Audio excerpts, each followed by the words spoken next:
இவனுங்கள அடிக்கலாம், வேயலாம் என்னனாலும் செய்யலாம். போக்கத்த பயவா. எப்படியும் நமக்கு தான் ஓட்டு கேட்பானுங்க. நம்மள தான் ஜெயிக்க வைப்பாங்கங்கிற தைரியம் வந்து திமுகவுக்கு இருக்கு. இவன் நம்மள விட்டா வேற வழியே கிடையாது. எங்க போவான்? எப்படியும் சுத்தி நம்மகிட்ட தான் வருவான். ஆனா சாதியவாதி அப்படி இல்ல. அவன சுகமா நம்ம வாழ வைக்கல அப்படின்னா, அவன் பிஜேபி பின்னாடி ஓடிருவான். இல்ல அவன் பின்னாடி ஓடுறான், இவன் பின்னாடி ஓடுறான். நமக்கு அதிகாரம் போயிரும். அப்படின்னு அவன் பயப்படுறான். யாரு? திமுக. சாதியவாதிக்கு பயப்படுறான்.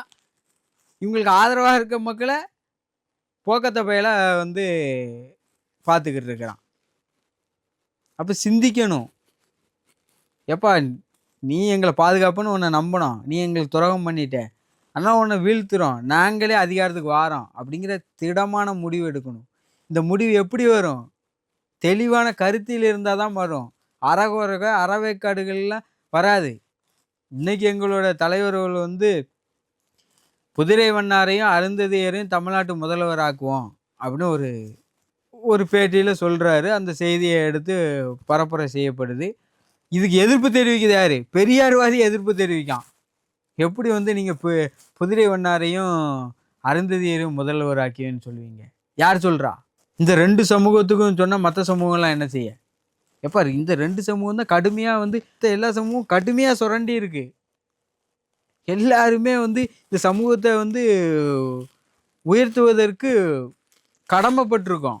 ஏன்னா அவங்கள சுரண்டி பழச்சிருக்கோம் நம்ம. ஏய் இங்க வந்து இத்தன மணி நேரம் வேலை செய்ய, என் வீட்டு துணிய துவைச்சிட்டு போ.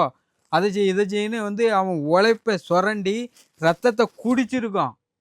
அப்ப அவனுக்கு அதிகாரத்த குடுக்கணும்னு சொல்றதுல என்ன தப்பு? அப்ப நீங்க எப்படி சொல்லுவீங்கன்னு கேள்வி கேட்கறது யாரு? பெரியார்வாதி கேட்கான். நம்மள சாதியவாதிங்க. உங்களுக்கு சமூக நீதினா என்னன்னு தெரியல. சமூக நீதி யாருக்கு தேவை? யாருக்கு சமூக நீதி குடுக்கணும்? இங்க யார்ட்ட வாக்கு அதிகமா இருக்கோ அவன் ஆட்சியாளரு. அப்ப இங்க பெரும்பான்மை சமூகம் எல்லாம் ஆட்சி அதிகாரத்துல உட்கார்ந்துட்டுனா, இங்க சாதியவாதத்தை இவங்க ஏன் பாதுகாக்காங்க? பொதுவாவே பட்டியல் சமூகம் வந்து என்ன எப்படி இருக்குன்னா, அதிகாரத்தை நோக்கி தான் இருக்கும். இங்க பிற்படுத்தப்பட்ட சமூகம் வந்து எப்படின்னா, அவங்க வந்து சார்ந்து தான் இருப்பாங்க. யார் அதிகாரத்துல இருக்காங்களோ அவங்கள சார்ந்து. அப்போ ஆட்சியாளர்களுக்கு வந்து பெரும் பாதிப்பை அச்சுறுத்தலை ஏற்படுத்துறது யாரு?